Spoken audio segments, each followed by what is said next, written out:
All right, this is Dr. Sutton. I'm at my home with one of my former MDI Prep students. This is Moises Placencia.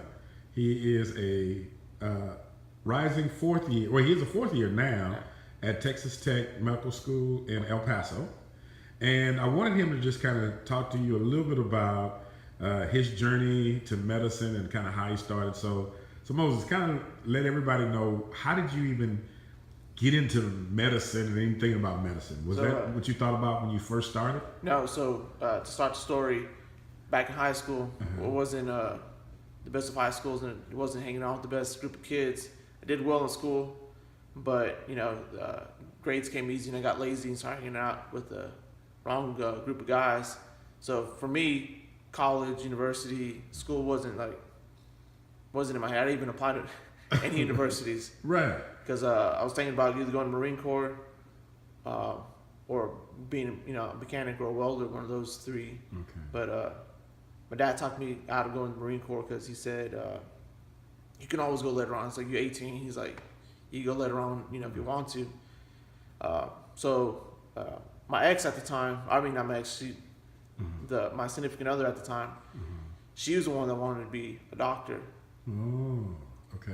And so she came here from Brazil. So she was from day one, I'm gonna be a doctor since I was 8 years old. Mm-hmm. How old were you when you met her? I was 17. 17 when you met her. And did you all get married? Later on we did. Okay. How old were you when you got married? 19. Wow, you married pretty young. Okay. So anyway, I went to Houston Community College. She talked me into going to Houston Community College to get an associate's degree in automotive technology. So I did that on the north side of Houston. Okay. Across the street from Fiesta and I-45 and Airline. Okay. So it was another rough neighborhood too. Right. Rough kids and everything. But I was really fascinated by the theory behind the science behind the car. Okay. I was really fascinated by the physics behind it. And so when I took English composition during winter break, I liked the academic setting even more. I grew to appreciate my education, grew to appreciate my own. Now, what kind of student academically were you in high school? Did you make good grades? Lazy. Okay. Grades came good. It was just a straight up standardized test. I paid enough attention in class and I just aced a lot of stuff. I just didn't care. Oh, I see. Okay. So I wasn't prepared for, I wasn't prepared for a university. If I had gone to UT or A&M, I probably would have dropped out or something. Because I wasn't prepped. So my first math class, I had to take pre-algebra. At HCC? At HCC on Saturday afternoon. Okay. And I was the only one to complete the course. Are you serious? Yeah. Wow. So I was working initially as a mechanic, and then I transitioned to do construction.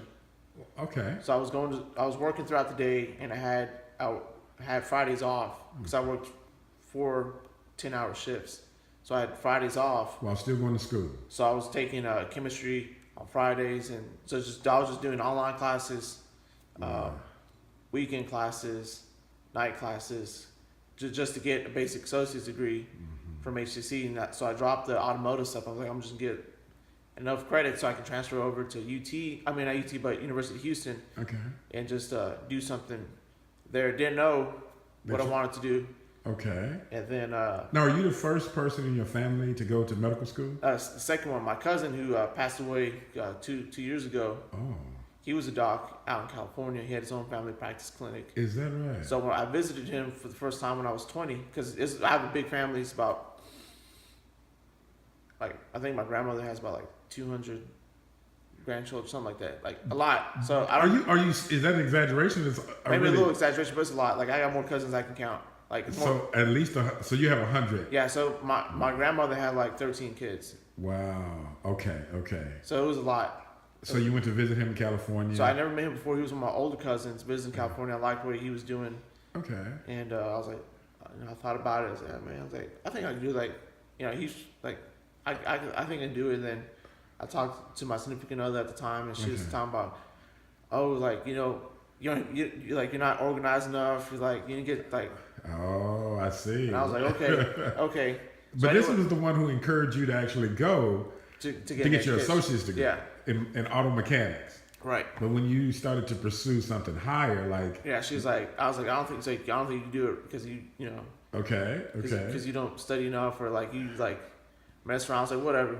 So anyway, so I transferred to University of Houston, okay, and I got for human nutrition and Bachelor of Science. So I transferred to pursue that degree because it met the prereqs for medical school.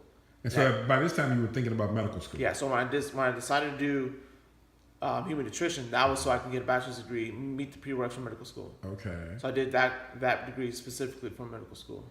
So tell us how you found out about MDI Prep. So I found out about MDI Prep when my significant other at the time, she took the course. Oh, you remembered her taking the class. So I remember taking the class, and she talked about how Dr. Sun, his philosophy about teaching, and just his motivational skills Okay. were very good. So I was like, yeah, I can do it. Like he's actually cares, and he has like an actual genuine interest in the well-being of his students. Okay. And that's what I liked about MDI Prep is like Now you're a fourth year at Texas Tech, and tell them a little bit about. You mentioned to me about 2 scholarships that you have recently been awarded. Right. Tell them about those scholarships. So I was awarded the what's called the Residence Scholarship, and it's for Texas residents. Okay. But this is one that I think they give one at my school. This is only one award. It's a $10,000 competitive merit-based scholarship, and basically I had to basically prove to them what was my biggest obstacle in medical school. That was what the essay was about. Is that right? Wow. What is your biggest obstacle for coming into medical school? And what was your biggest obstacle? My background. Coming from the background. From In your neighborhood that you grew up in, were there any gangs or anything in the neighborhood? It wasn't any necessarily gangs. It was just like a lot of bad, like stupid kids. That were just bad actors. Yeah. Like no one was like malicious, but like no one was trying to do anything with their life. Okay. Right. People were just getting high, getting drunk, being little vandals. Yeah. Not studying.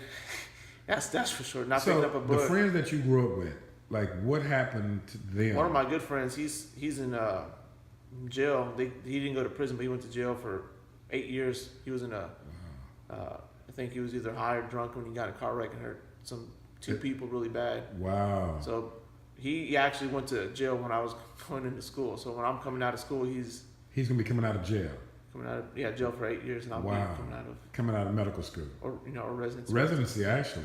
So that's a big turn where 2 people grew up in the same environment. Good friends, football, football team, and everything. So now moving forward, what do you plan to do in terms of in residency? Like what type of residency are you going into? I want to do surgery, that's for sure.